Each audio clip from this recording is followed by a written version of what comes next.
நம்ம நக்கீரன் டிவியோட தொடர்ந்து இணைந்திருக்க பெல் சிம்பிளை கிளிக் பண்ணுங்க. அம்மையார் ஜெயலலிதா 68வது வயசுல 68 லட்சம் மரத்தை நட்டாங்க. என்கிட்ட கேட்கக்கூடாது, நட்டாங்க அப்படின்னு முழு பக்கத்தில் உன் காசு என் காசுல தெண்ட செலவில் விளம்பரம் வந்துச்சு. அம்மையார் நட்டாங்க. எப்படி நட்டாங்க தெரியுமா? சிவப்பு கம்பள வரவேற்பு, அது மேலே நின்று ஒரு சதுரத்துக்கு குழி, அதில் ஒரு மரக்கண்டை நட்டு, பிளாஸ்டிக் டப்பாவில் மண், அந்த மண் அள்ளுறதுக்கு கையில் குறை க்ளவுஸு, அதுக்கு ஒரு தேக்கரண்டி, இதில் அள்ளி அதில் போட்டாங்க. அந்த மரம் இருக்கா செத்துச்சான்னு தெரியல. இப்போ நம்ம ஐயா எடப்பாடி பழனிசாமி மாண்புமிகு தமிழக முதல்வர் நட்டுருக்காங்க. அதே இடத்துல தான் இருக்குன்னு நினைக்கிறேன். ஐயாவும் சிவப்பு கம்பளத்தில் நின்று விவசாயி. ஏன்னா ஐயா ஸ்டாலின் கரும்பு தோட்டத்துக்குள்ள இதே மாதிரி தான் போய் நின்னாரு. இது விவசாயி. சிவப்பு கம்பளத்தில் நின்று அதே டப்பா, அதே கை, அதே தேக்கரண்டி. ஏன்னா அந்த மண்ணை கைக்கிட்ட கூட அள்ளி போட உங்களுக்கு துப்புள்ள. அந்த நாட்டை மண்ணை ஆண்டணும்னு மட்டும் ஆசை இருக்கு. இந்த மண்ணை அள்ளி போட்ட மாட்டியா? போன ஆண்டு 68 லட்சம் மரங்கள் அம்மையார் பிறந்த நாளைக்கு. இந்த ஆண்டு 69 லட்சம் மரங்கள்.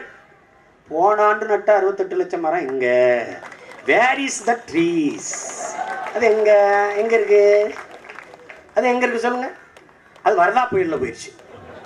இது இனி வரும் பரதா புயல்ல போயிடும்.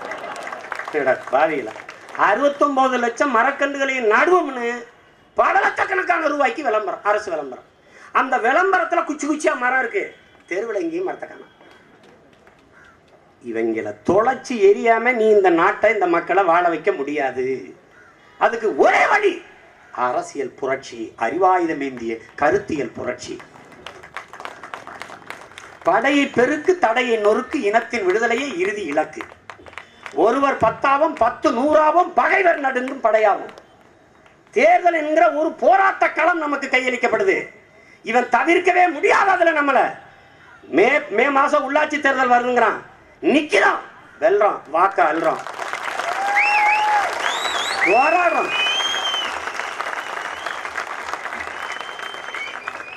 பார்க்கத்தானே போறோம் எல்லாரையும்.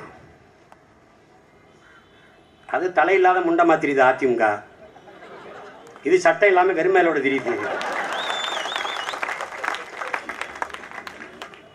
யாருக்கு நமக்கு எவனும் எதிரி இல்லை. தனித்து உசேன் போல்ட் மாதிரி ஓடிட்டு இருக்க வேண்டியதுதான். ஒண்ணுமே கிடையாது. உள்ளாட்சி தேர்தல் அடிக்கிறோம், பாராளுமன்ற தேர்தலை அடிக்கிறோம், அடுத்து எப்ப சட்டமன்ற தேர்தல் வந்தாலும் அடிக்கிறோம்.